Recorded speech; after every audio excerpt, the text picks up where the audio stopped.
Student, मैं सौरभ कोहली आपका हार्दिक स्वागत करता हूं अपने यूट्यूब चैनल में। प्यारे बच्चों, आज हम चर्चा करेंगे हैप्पीनेस क्लास के बारे में। हैप्पीनेस क्लास जो मिशन बुनियाद के तहत एक सब्जेक्ट के रूप में भी पढ़ाया जा रहा है, इसी के तहत हम बात करेंगे। रोज़ इसकी एक ना एक क्लास हम ज़रूर लेंगे और इसमें हम आज चर्चा करेंगे मेन मुख्य बातों की कि किस लिए हैप्पीनेस क्लास शुरू की गई है, ये क्या है और बच्चे इससे क्या सीख सकते हैं। चलिए शुरू कर ले। उससे पहले जो कोई भी हमारे चैनल के साथ नया जुड़ा हो, इस चैनल को सब्सक्राइब कर दे और बेल वाले बटन को जरूर प्रेस कर दे ताकि सारी नोटिफिकेशन उस तक जरूर मिल सके।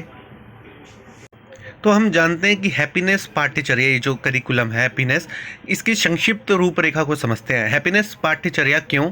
संदर्भ एवं पृष्ठभूमि। दुनिया का प्रत्येक बालक जन्म से जिज्ञासु, न्याय और खुशी चाहने वाला, सही कार्य व्यवहार करने के लिए इच्छुक और सत्य बोलने वाला होता है। अलग अलग वातावरण में रहकर बढ़ते हुए धीरे धीरे बच्चा इन मूलभूत गुणों से दूर होता चला जाता है। किन किन चीज़ों से दूर होता चला जाता है? जिज्ञासु, न्याय और खुशी। तो उसके लिए ये सब चीज़ें एक कॉन्टिन्यू वे में चलनी चाहिए। वर्तमान में जिस वातावरण में बच्चों का पालन पोषण हो रहा है, वह वातावरण अस्थायी एवं सामंजस्य विहीन है। निरंतर बदलते सामाजिक एवं आर्थिक आयामों ने इस बात की कल्पना को भी बेहद मुश्किल कर दिया है कि आने वाले समय में बच्चे कैसे होंगे और किस तरह के कार्य कर पाएंगे। ये तो बहुत एक चिंता का विषय हो चुका है। वर्तमान दुनिया की दौड़ में हम सफलता पाने के लिए संघर्ष करते हैं, परंतु इस उठापटक के बावजूद खुश नहीं हो पाए। यदि हम स्वयं में खुशी रहना या खुश रहना नहीं सीख पाते तो तनाव का स्तर कम हो जाता। अगर हम खुश रहते तो तनाव कम हो जाता, अगर खुश नहीं रहते तो तनाव बढ़ जाता। और स्वयं के साथ साथ दूसरों के प्रति भी गहरी अंतर्दृष्टि विकसित होती है। नतीजतन एक खुश व्यक्ति का गहरी आत्मखोज यानी कि सेल्फ डिस्कवरी के प्रति झुकाव होता है। ये इम्पॉर्टेंट है बच्चों। जो एक खुश व्यक्ति होता है उसका आत्म खोज के प्रति झुकाव अधिक होता है। वैश्विक खुशी प्रतिवेदन यानी कि वर्ल्ड हैप्पीनेस रिपोर्ट 2017 के अनुसार भारत विश्व के सबसे कम खुश राष्ट्रों में गिना जाता है तथा वैश्विक रैंकिंग में दुनिया के 155 देशों में से भारत का 122वां स्थान है उस ईयर के हिसाब से। इतना ही नहीं, वैश्विक खुशी प्रतिवेदन 2018 में यह स्थान गिरकर 133वां और 2019 में 140वें तक खिसक गया। तो ये चिंता के विषय है। हमें खुश रहना ज़्यादा अच्छा, इम्पोर्टेंट, ये ध्यान में रखना चाहिए। उपयुक्त तथ्य पर चिंतन करने से हम यह सोचने के लिए विवश हो जाते हैं कि शिक्षा का मुख्य उद्देश्य विद्यार्थियों में किताबी ज्ञान विकसित करना ही नहीं, अपितु उससे कहीं अधिक आज भारत में ऐसी पाठ्यचर्या को क्रियान्वित करने की आवश्यकता है जो न केवल भाषा, साक्षरता, अंकों का ज्ञान तथा कला को विकसित करने में मदद करता हो, बल्कि इसके साथ साथ बच्चों के कल्याण तथा खुशी की तरफ भी ध्यान दे।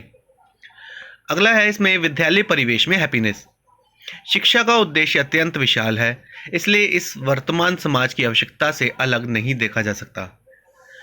अनेकानेक शोध एवं अनुसंधान इस बात की तरफ इशारा करते हैं कि शिक्षा का प्राथमिक उद्देश्य आश्वस्त, सजग और उत्तरदायी एवं सुखी व्यक्तियों का निर्माण करना है जो मिलकर एक खुशहाल एवं सामंजस्यपूर्ण समाज खड़ा कर सके।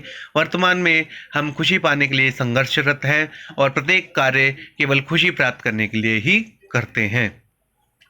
इसको NCF 2005 में भी उल्लेख किया गया है इस बात का, जो हैप्पीनेस की बात का, जिसमें self deception, self discovery, self ignorance, self discovery, self knowledge, आत्मज्ञान, आत्मअन्वेषण, आत्मज्ञान, ये सब चीज़ें की चर्चा की गई है।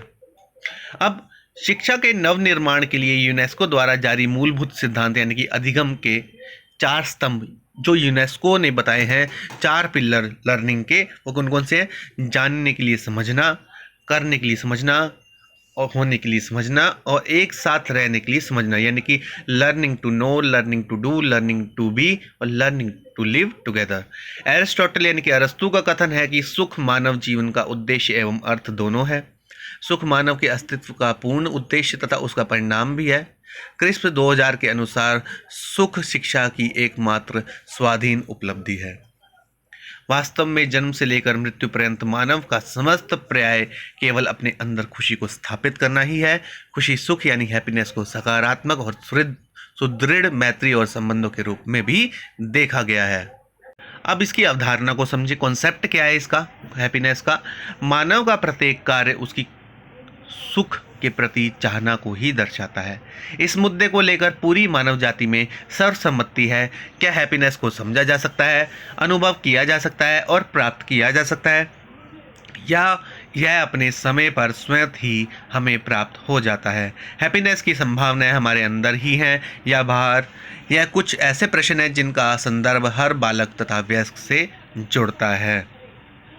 हैप्पीनेस सत्र की बात करें, हैप्पीनेस त्रय यानी कि हैप्पीनेस ट्राइड, संवेदनाओं से। हैप्पीनेस किससे जुड़ा हुआ है? Through our senses. हैप्पीनेस हमारे सेंसेस से बहुत जुड़ा हुआ है। इस प्रकार का सुख हमें 5 इंद्रियों से मिलता है, जिनमें शब्द, स्पर्श, रूप, रस, ज्ञानेंद्रिय शामिल है। संबंधों में स्थिर भाव से। दूसरा है stable feelings in relationship. Happiness की जो चर्चा हम कहाँ कहाँ से लेते हैं उसके बारे में कर रहे हैं। पहला पॉइंट मैंने बताया कि हमें ये सेंसेस से मिलता है, संवेदनाओं से मिलता है। दूसरा, संबंधों में स्थिर भाव से, स्टेबल फीलिंग्स इन रिलेशनशिप। तीसरा, समझ और सजगता से, यानी कि लर्निंग एंड अवेयरनेस। हमारे को खुशी कम मिलेगी जब हम पढ़ेंगे और अवेयर रहेंगे, उसके बारे में जागरूक रहेंगे। स्थायी सुख, इसके बारे में बताते हैं। अब सुख देखिए, स्थायी सुख कौन सा है? समझ और सजगता। दीर्घकालिक सुख, दीर्घकालिक का मतलब है कि जो लंबे समय तक चलने वाला सुख। संबंधों में स्थिर भाव से। क्षणिक सुख यानी कि कुछ समय का संवेदनाओं से। तो ये इंपॉर्टेंट चीज है बच्चों, ये आपको ध्यान रखनी है कि सुख हमें कौन सा चाहिए, दीर्घकालिक, स्थायी या क्षणिक। क्षणिक तो कोई नहीं चाहता, दीर्घकालिक या स्थायी ही चाहते हैं, लंबे समय तक। तीसरा है पाठ्यक्रम का प्रारूप, सिलेबस आउटलाइन। इस पाठ्यक्रम का निर्माण हैप्पीनेस प्राइड के आधार पर किया गया है। पाठ्यक्रम का मूल उद्देश्य सार्थक तथा चिंतनात्मक कहानियों एवं गतिविधियों के माध्यम से बच्चों को स्थायी खुशी की तरफ अग्रसर करने में मदद करना। नियमित रूप से हैप्पीनेस की कक्षाएं बच्चों को अपने विचारों, भावों तथा व्यवहार में संबंध को समझने और स्वयं, परिवार, समाज तथा आसपास के वातावरण पर होने वाले प्रभाव के विषय में सोचने में मददगार साबित होंगी। यह पाठ्यक्रम पूर्ण रूप से सार्वभौमिक तथा बच्चों की आयु के अनुरूप तैयार किया गया है। अन्य किसी भी विषय की तरह हैप्पीनेस विषय का भी प्रतिदिन एक पीरियड होगा, जो कि चल रहा है, जो कि रोज आपसे चर्चा होती है। शिक्षकों के लिए तैयार की गई ये teacher handbook for happiness class में माइंडफुलनेस, कहानियाँ, गतिविधियाँ, चिंतन के प्रश्न एवं आत्म अभिव्यक्ति को शामिल किया गया है। इस पाठ्यक्रम में अपेक्षा है कि यह बच्चों के सजगता के स्तर, ध्यान देने तथा खुशी को गहराई तक समझकर सार्थक जीवन देने में मददगार साबित होगी।